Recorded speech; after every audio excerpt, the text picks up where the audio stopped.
તો જો આપણો મસ્ત એવો તીખો અને ચટપટો નાસ્તો. નમસ્તે મિત્રો, રોની રેસીપી બ્લોગમાં સ્વાગત છે તમારું. આજે આપણે એક નવો નાસ્તો બનાવીશું અને ઝટપટ પણ બનશે અને ટેસ્ટી પણ, અને છોકરાઓને ભાવશે અને ઓછી ભૂખ હોય એવા ટાઈમે આ નાસ્તો બનાવી દેવા અને એકદમ ચટપટો નાસ્તો આપણે તૈયાર કરીશું. તો ચલો આપણે નાસ્તો બનાવવાનું સ્ટાર્ટ કરીએ. મેં અહીંયા થોડાક લીલા મરચાં લઈ લીધા છે અને આપણે કોથમીરના પાન થોડા ધોઈ અને લઈ લીધા છે. ક્રશ કરવાના છે એટલે મેં આખા જ કોથમીરના પાન લીધા છે. થોડી ડાળખી સાથે લેવાના છે અને થોડો આપણે પુદીનો ધોઈને એડ કરીશું અંદર. અને આ ત્રણેય વસ્તુને આપણે ક્રશ કરી લઈશું. તો આપણું મિક્સર મસ્ત એવું થઈ ગયું છે. તો આપણે એમાં પાણી નાખીને એક બાઉલમાં આ રીતે લઈ લઈશું. થોડુંક આપણે મીઠું નાખી દઈશું અંદર અને લીંબુનો રસ એડ કરીશું. આ રીતે આખું મોટું લીંબુ હોય તો 1 લીંબુ, નાનું હોય તો 1.5 લીંબુ જેવું નીચોવાનું છે. અને આ રીતે અંદર અને પાણી મેં એડ કર્યું છે, 2 ગ્લાસ જેટલું પાણી એડ કર્યું છે અંદર. હું 1.5 લીંબુ જેટલું લઉં છું આમાં. એકદમ મસ્ત એવું પાણી આપણું તૈયાર છે. હવે આપણે બનાવીશું નાસ્તો. તો આપણે ચણાનો લોટ લઈ લીધો છે.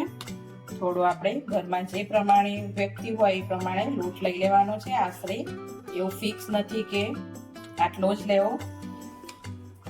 તો હું આ રીતે લઈ લીધો છે. 6-7 ચમચી જેટલો લોટ લઈ લીધો છે. એમાં આપણે એડ કરીશું મીઠું. મીઠું નાખ્યા પછી આપણે સરસ લોટને સરખો એવો મિક્સ કરી લેશું અને ધીમે ધીમે આપણે પાણી નાખીશું.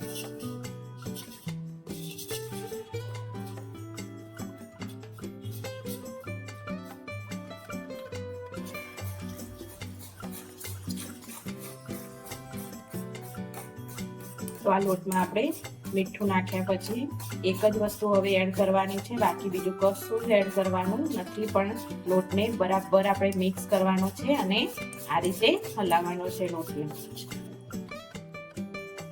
તો આપણે બેકિંગ સોડા લીધો છે, તો આપણે આટલો નાખી દઈશું. 2 થી 3 ચમચી જેટલો છે અને ચમચીમાં ગણીએ તો અડધી ચમચીથી ઓછો.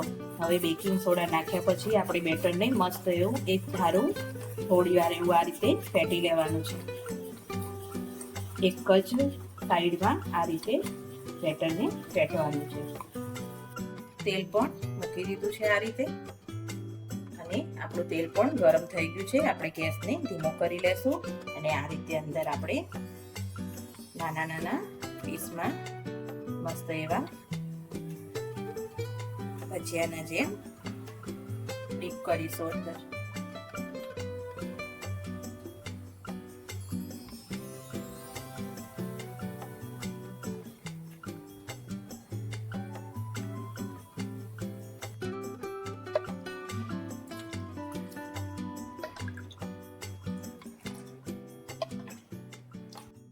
તો આ રીતે આપણે મીડિયમ ટુ લો ગેસ ઉપર આ રીતે બધા જ ભજીયાને આ રીતે તળી લેવાના છે. આપણો મસ્ત એવો ચટપટો નાસ્તો તૈયાર થશે આ, અને એકદમ મજા આવશે. છોકરાઓને પણ મજા આવશે અને પકોડીની પણ જરૂર નહીં પડે એ રીતનો પકોડીના ટેસ્ટ સાથે નાસ્તો મસ્ત એવો થોડીક જ વારમાં તૈયાર થઈ જાય છે. આપણે બેકિંગ સોડા નાખ્યો હતો એના કારણે મસ્ત એવા ફૂલીને મસ્ત એવો નાસ્તો તૈયાર થાય છે. તમે જોઈ શકો છો કે મસ્ત એવા અંદર બબલ્સ પણ પડ્યા છે. અને આ રીતે હવે આપણે આ જે પાણી લીધું હતું એમાં આપણે બધા જ બોલ્સને ડીપ કરી લેશું.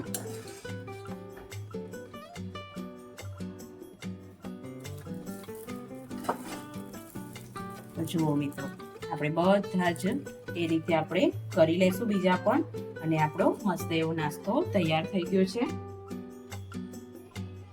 તો જો આપણો મસ્ત એવો તીખો અને ચટપટો નાસ્તો તૈયાર છે. આમાં તમે ડુંગળી ને બધું ભાવતું હોય તો તમે તમારી રીતે લઈ શકો છો, પણ આ જ રીતે ખાવાની આની મજા આવે છે. એકદમ ટેસ્ટ પકોડીને પણ ટક્કર મારે એવો ટેસ્ટ આવે છે આનો. આપણે જોઈએ, આપણે એક તોડીને પણ જોઈએ. એકદમ જુઓ, સોફ્ટ પણ છે એકદમ અને એકદમ મસ્ત છે. તો મિત્રો, તમને આ વિડીયો ગમ્યો હોય તો લાઈક કરજો, શેર કરજો, સબસ્ક્રાઇબ કરજો એન્ડ થેન્ક યુ.